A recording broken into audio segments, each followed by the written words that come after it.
Howdy folks, I'm acclaimed Acadia Hairstreak, accidentally annoying aggrieved ants. I'm Amber. And here are more aggrieved ants for us to annoy, and I don't know why we're accidentally doing it because the ants deserve to be purposely annoyed. So let's get started on that. Oops, I accidentally annoyed the ants. Alright folks, and our first letter is titled, Am I a Jerk for Refusing to Hire My Husband's Nephew?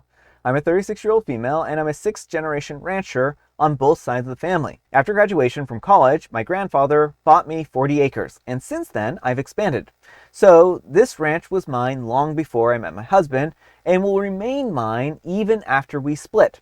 I have paperwork for this. My husband is a 36-year-old male, and he grew up in the country, but he doesn't understand ranching. He does some of the work around the ranch, but honestly, if he weren't my husband, I would fire him as a ranch hand.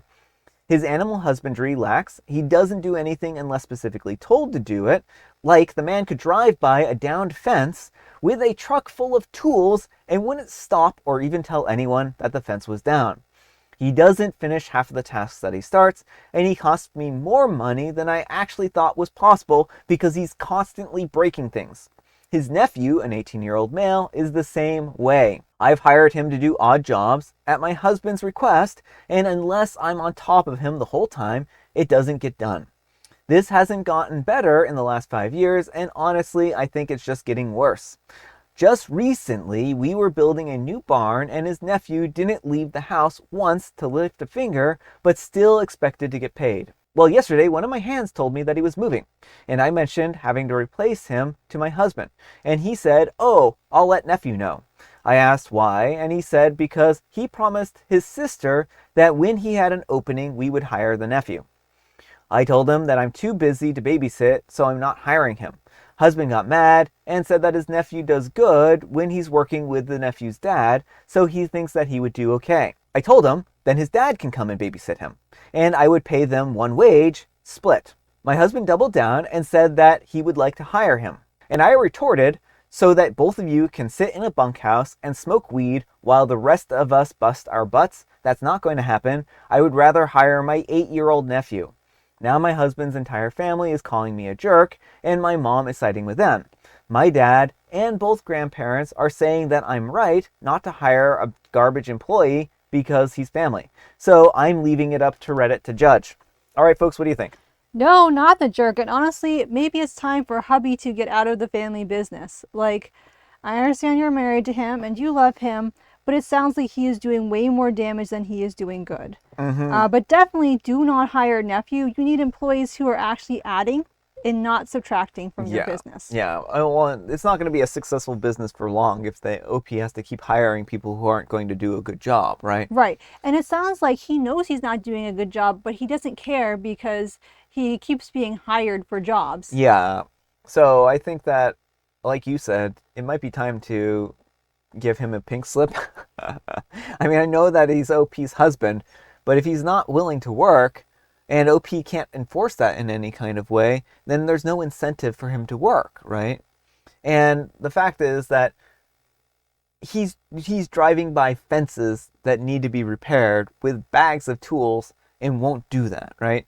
I don't think that's, I think that's just pure laziness, right? I think that he could do this if he wanted to, but he's just choosing not to do it, right? Well, it sounds like, he and the nephew would both rather just sit around having fun all day, and they're perfectly happy to do so on OP's dime. And that really bothers me a lot. And I think that he would be better suited for a different job, and maybe tell him that it's time for him to find a new position somewhere else, right? Well, and that's it. Like, he needs to be employed by someone who's going to hold his feet to the fire. I know OP doesn't necessarily feel like she has that ability, and that's the sign that he should not be working for you. Yeah. This feels more on the side of like malicious incompetence than it does anything else, because I think that he just knows that he can get away with it, and so he pretends to be like ignorant in some way or another, and just kind of is taking it as easy as he wants. Plus, it can't be good for the morale for the rest of the workers to see him getting away with not being able to work, and them having to bust their butts while everyone else is doing stuff, Right. Well, and imagine how much worse it'll be if the nephew gets hired and is sitting around doing nothing. I mean, didn't help build the barn, but still expected to get paid for it. Yeah. Like, it's not gonna, like you were saying, help the morale. Everyone's gonna be like, well, if we don't have to work, like I'm just gonna sit on my butt all day. Like, why would I do all this hard labor while this guy's making full salary? Yeah. But let me know what you folks think. So anyhow, take care and good luck. And Fairy Dog Mother 92 says, this doesn't really help you, but why couldn't you just say that you don't like hiring family? Or you don't like mixing family and business? Again, not helpful now, but just for future reference. And OP replies, my sister's kids and my cousin all have used the ranch as a starting point for jobs long before he was in the picture. The thing about the kids in the family, though, is that once I rolled up to my grandpa's house with a load of hay for him, and the kids would all stop playing football, jump up, and start unloading it before I even got to say hi to the family.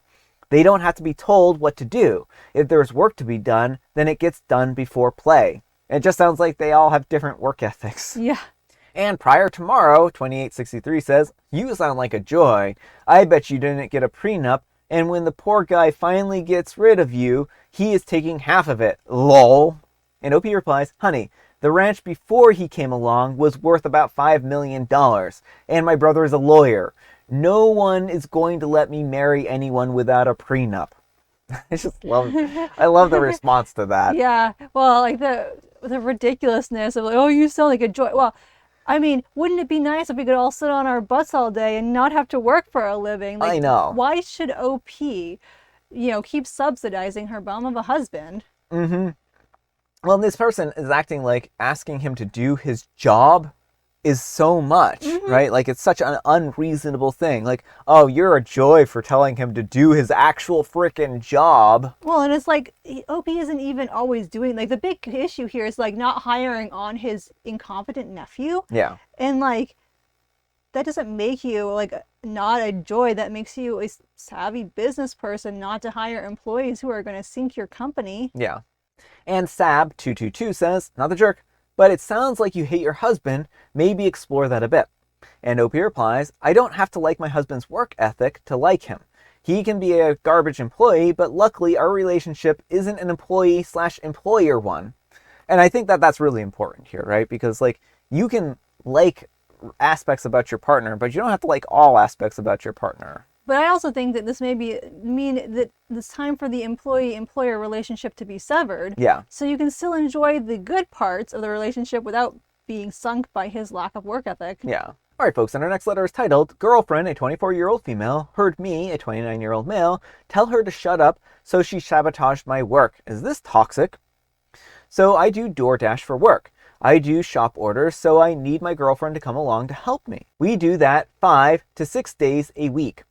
She has never been happy about it, honestly. She's always had at least one complaint a week about how she's tired, she feels unsafe, or is mad that she's not getting paid.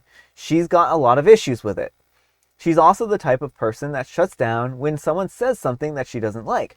She will respond to questions, but she basically gives up trying to communicate on her own until I either apologize or she gets tired of it. So last night, we were on a shop order around midnight. I was having issues finding something, so I was looking for a substitute. She came up to me and said, hey babe, they have, and I told her to shush. She turned around and walked back to the cart. Apparently, she heard me say shut up, and I'm 80 to 90% sure I said shush, as if that's any better. Yeah. Anyways, she decided not to help anymore. I found a different sub, but the customer really wanted the original product or a cheaper one. She knew where it was, and that there was a sign that said overstocked yogurt was on a different shelf, and decided to say nothing. She said nothing the whole time, and ultimately decided to buy herself something before she checked out and bagged the customer's stuff for me. In the car, she let me know that she shut up since I told her to, but she had known where the sub was that I was looking for, and that I should try to take her into account next time. That made me mad beyond belief that she wasted 20 minutes of my time. She prevented me from possibly getting the last order before the stores closed. She has me out $20 to $40 on whatever the last order that I could have gotten was. She finally apologized, but decided to tell me that she felt like she had to because she fixes things for me all the time, and that if she didn't, I would start telling her to shut up more often, and I would expect her to take it while doing me favors. She actually claims that she let me push her out of the way without protest and that I do it all the time. And that's proof that I don't care how I treat her when I'm stressed. This all really feels manipulative and toxic. she's been getting more volatile like this recently, and I just don't really know what to do. All right, folks, what do you think? Oh my goodness, OP, are you the jerk? You are dragging your girlfriend against her will to work for you for free. Why is she not getting half the profit if she's doing at least half the work? Yeah. It sounds like she's finding a lot of the items, bagging the groceries, going on all the trips. Like, and then you tell her, she was trying to tell you where the item was you were looking for, and you just shushed her. Yeah. Like, girlfriend, if you are listening in, dump this guy. You can do way better. You do not need this kind of person in your life. Well, the thing that boggles my mind is that OP feels so self-important that he thinks that he can just shush his girlfriend, like, without recourse, you know? And the fact is that she's doing all this stuff for him. She's doing this as a huge favor. Like, she shouldn't be being forced to come along these trips. And then he doesn't even have the decency to treat her like an equal here, right? Right. Instead, he's pocketing all the money. He's treating her like garbage, dragging her along, and, you know, disregarding her, right? And gets upset anytime she has a complaint against being used for free labor. Like, I just honestly don't understand why she's putting up with this at this point in time. Like, it just feels like OP is being completely selfish and self-centered here. And that the fact is that he's viewing this as her being toxic without being able to reflect on his own actions here. Right. Like, OP, you agreed to do DoorDash. Your girlfriend didn't. A lot of people do DoorDash solo. It may help you to have a second person, but if you want to do that, you should, one, show the person respect, and two, pay them half the wage if they're doing half the work. Yeah. But let me know what you folks think. So anyhow, take care and good luck. But folks, let's see what the Wheel of Judgment has to say. Wheel of Judgment, turn, turn, turn. Tell us the judgment that OP's earned. Therapy. I mean, OP does probably need to work on therapy. He has some serious main character energy going on here. Main character syndrome. You know, therapy wasn't the answer I was expecting, but maybe. I mean, therapy can benefit a lot of different people. Maybe he can learn some empathy. Yeah. And Content Assignment 70 says, why is she coming with you? I would be mad if I was also being dragged along and not getting paid. And Majestic Fix 8638 says, exactly, it's not her job. And Content Assignment 70 says, he literally sounds like the toxic one dragging her along and telling her just shut up. Lol. And Low Blue Jay 510 says, why is your girlfriend doing your job? She wasn't sabotaging your work. She stopped doing your job for you. If you can't do this on your own, you need to get another one that you can do on your own. Leave your girlfriend out of it. I mean, I think that's a really good point, right? Like, if he isn't able to do this job on his own, and his girlfriend can do a better job at it, then why does he even have this job? Right. I mean, if she wants to DoorDash, she could do it herself without him and keep all the money. And Just Trying Not to Die says, why exactly do you need her help? Just curious. Because he can't find substitutes on his own. All right, folks, and our next letter is titled, Am I a Jerk for Exposing My Boyfriend's Lies About My Career at His Family Dinner? I'm a 24-year-old female, and I've been dating my boyfriend, a 27-year-old male, for almost 2 years. Everything was going great until 3 months ago when I got a promotion that basically doubled my salary. I'm now making way more than him, and I can tell that it's been bothering him. Last week, we were at dinner with his college buddies and their girlfriends. Someone asked me about my new job, and I was excitedly explaining it when my boyfriend interrupted with a, yeah, she's making bank now, but I'll catch up soon, don't worry. Everyone laughed awkwardly. Later that night, I confronted him about constantly bringing up how he'll catch up whenever my salary comes up. He admitted that he feels emasculated that I make more than him, and asked if I could tone down talking about my job around his friends.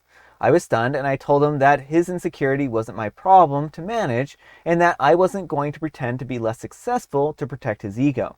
He said that I was being inconsiderate of his feelings and that most women would understand. Well, yesterday, we were invited to his parents' house for dinner. His mom asked about my promotion, and before I could answer, my boyfriend jumped in and said, it's just temporary until she can find something less demanding so that we can start thinking about our future. I literally spit my drink out, and I said, that's news to me, right there at the table. Then I told his parents that I had no plans to leave my dream job and that their son seemed to have an issue with my success. Dinner got super awkward, and now he's blowing up my phone saying that I humiliated him and that I should have waited to have that conversation in private. His mom texted me and said that I was harsh and that men need to feel like providers. Am I the jerk for refusing to downplay my success to make my boyfriend feel better about himself? All right, folks, what do you think? No, absolutely not the jerk. And I would seriously reconsider if you want to be in a relationship with this person. The way he is behaving is not okay, and it's Yep. actually concerning to me. Oh, yeah. That basically just tell in front of, make decisions for your future and announcing it to his parents in a way to try and make it so you can't contest it. Like, oh yeah, this is just temporary. Pretty soon Opie is going to be, switching down to a less paying job so she can pop out kids. Like, it doesn't sound like that's anything that you two had talked about, and he was just like, he's so threatened by your job. Would not surprise me if he went to some lengths to sabotage it. Yeah, yeah. Well, that's what I'm really concerned about, is like he's making it seem like they made a joint decision for them to start a family together. Mm-hmm. And if I were OP, I would make sure, if I were going to continue dating him, that I was on a form of birth control that was not able to be sabotaged by him. Because it sounds like he is like so jealous about this that he'll, like Amber said, resort to maybe some other, means here. Yeah, he's just so threatened. He cannot handle it. And the underhandedness, like to say it in public and try and make it like, oh, well, you gotta love the people who say these really despicable things in public and then tell their partner, oh, you should have kept quiet and only said this in private. You humiliated me. No, he humiliated himself. Yeah. Well, and the truth makes you look bad, then, I mean, maybe you deserve to look bad, right? And the fact is that he didn't give her the courtesy of having this conversation in private, right? And also, it doesn't even sound like OP is bringing this up. It sounds like other people are asking OP about their promotion, and OP is just obliging them with information, right? Right, exactly. And so it's not like OP is just standing around talking about their promotion, inserting themselves into every conversation and being like, oh, by the way, I got a promotion. Did you hear I got a promotion? I'm now promoted. I'm making twice what my boyfriend's making. Yeah, well, and while that would be annoying to deal with, it still wouldn't give him the right to, like, be like, oh, yeah, no, this is just temporary. Like, he is trying to create a narrative, and he's either to soothe his ego or because he's actually planning on bringing OP down. Yeah. And, like, I don't trust this man one iota, and I would recommend getting away from him. Yeah. Also, what do you think of the whole moms saying men need to feel like providers thing? I mean, first of all, why is mommy getting involved in this? That's the question I wanted to know. It's possible that she's just responding to what she overheard at dinner, but, like, she should know to butt out and leave this between the couple. But if he's been bending to his mom, then, like, that's even worse. Yeah, some people like to feel like providers, and that's understandable. But you shouldn't be dragging other people down to be able to feel like a provider. Oh, yeah. Well, and also what kind of bothers me about this is that if they were ever to get married, she's already shown who she's going to side with. Right? Instead of siding with OP, who, didn't lie and made it very clear that she wasn't going to give up her dream job, the mom is taking their son's side, who's a liar, a proven liar, and being like, well, you shouldn't make him emasculated, or he needs to feel like a provider, right? He needs to work with his own feelings. If he's that threatened, he can end the relationship. But he shouldn't be trying to, like, diminish OP so he can feel like the provider. Yeah, I mean, this is what therapy's for. Yeah. Right? He needs to go to therapy and work on these feelings, not take this out on OP. But let me know what you folks think. So anyhow, take care and good luck. All right, folks, it is tea time. Grab your beverages of choice. I've got some tea right here, and Amber, she has a joke. What might you say about the flower that climbed toward the sun? I would say it was a sunflower, because that's what sunflowers kind of do. They're very tall. They climb towards the sun. They look at the sun. They're sunflowers. It rose. Oh, well, it did. And it's National Rose Month. And it's also National Leave Work Early Day. So that's right, folks. Forget gravity, start hovering above the ground, and leave work early. Well, I mean, I think rose as in the flower month, but, Yes. Yes. which is convenient because my book releases, it's actually the first day of next month, but we're doing the lead up to my book. Yes. And roses are a big thing in it, so. Yes, Amber's book, Little White Flowers, is coming out soon to a bookstore near you, potentially even. It's on like Barnes & Noble for pre-order, and there's all kinds of other places like on Amazon for pre-order. There's a few different places it's at right now. I'll have to remember to actually share a link to that. But yeah, it's an exciting time. And I have Mega Mint. Alright folks, that's all the time we have for today. Thank you so much for watching. Happy Manic Monday, folks. I hope your Monday is off to a manic start. Amber, we need some kind of moral advice and or guidance. And please have it on how to do your job without dragging your partner down. Just don't compare. Don't compare. Yeah. Comparison is the thief of joy. Exactly. Thanks so much for watching, and we'll see you all tomorrow. Bye.